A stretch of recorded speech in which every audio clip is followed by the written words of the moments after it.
ngira ngo ibibaye nawe wabyumvishe uburyo ari inkuru iteye ubwoba, uburyo ari inkuru ibabaje kuri uyu Israel Mbonyi. Ubundi Israel Mbonyi mu busanzwe ni umusore utakundaga gupfa kugenda mu modokari yiwe yitwaye, ariko uyu munsi yazindutse nyine afite urugendo rwihutirwa, bituma atabwira umushoferi we wajyaga umutwara ngo aze kumutwara nyine mu rugo bucya ari we witwara. None dore ibibaye, impanuka akoreye i Rulindo ntabwo isanzwe, ubwo yari ari ku muvuduko wihuta, ari kujya gutegura ibintu bijyanye n'uburyo ari buze gukora amashusho y'indirimbo yiteguraga gushyira hanze, rero bikaba bimuviriyemo gukora impanuka ihambaye ku buryo abantu benshi bari kuvuga ko ubuzima bwiwe bushobora no kuza kuhasigara. Ngira ngo mumaze iminsi mwumva impanuka ziri kwica abantu benshi, n'ejo hari abandi bantu bapfuye kubera impanuka yabereye hariya Kicukiro.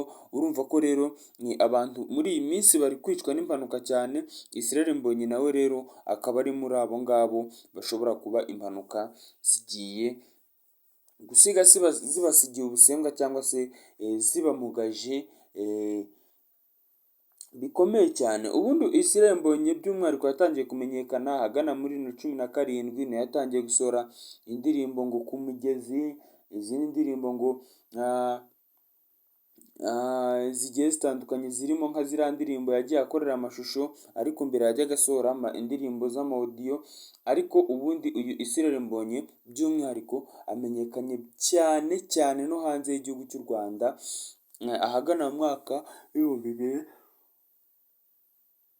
makumyabiri na kabiri, bakarusho muri 2024 na gatatu uri gushira, ubwo yasohoraga indirimbo yitwa ni Nasiri, indirimbo yitwa ni Nasiri, akaba ariyo ndirimbo ya mbere yatwitse hano mu gihugu cy'u Rwanda kandi mu gihe gitoya yasohowe n'uyu musore Israel Mbonyi, kandi iyo ndirimbo ikamwinjiriza amafaranga menshi kuko ni indirimbo imaze kugira hafi muri miliyoni iri gusatira muri miliyoni 60.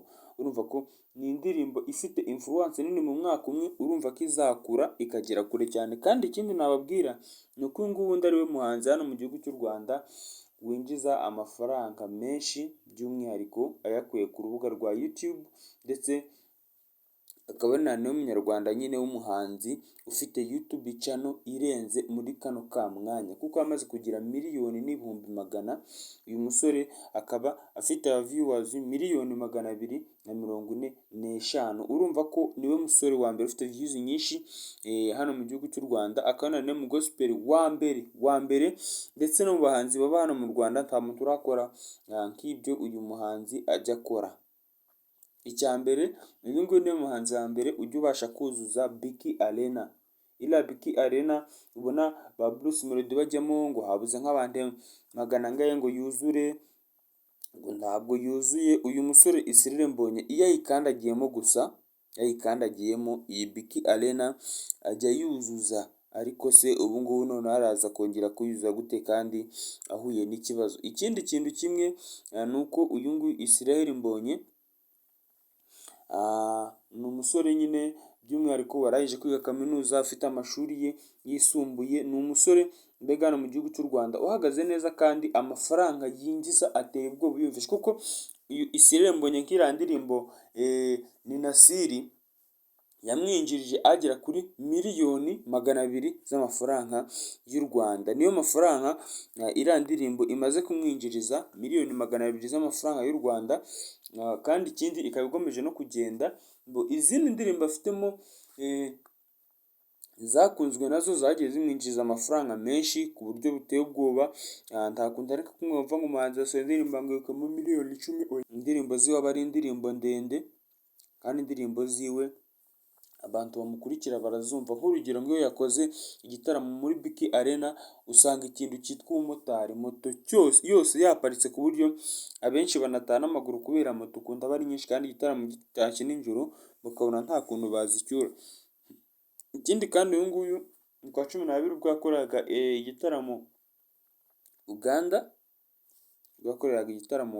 yagikuyemo amafaranga agera kuri miliyoni 200 z'amafaranga y'u Rwanda, kuko VIP barayiguze ku buryo buteye ubwoba, ku buryo abantu bose bari kwigura VIP, yagikuyemo miliyoni 200 ku rwo ruhande, kandi yamaze no kwishyura abandi bantu bose bari bafatikanyije gukora muri icyo gitaramo. Reka ngushimire ko wabonye muri kino kiganiro, ngusabe gukora subscribe kuri YouTube channel kugira tujye tubana n'ibindi biganiro byinshi bigiye bitandukanye. Ciao ciao.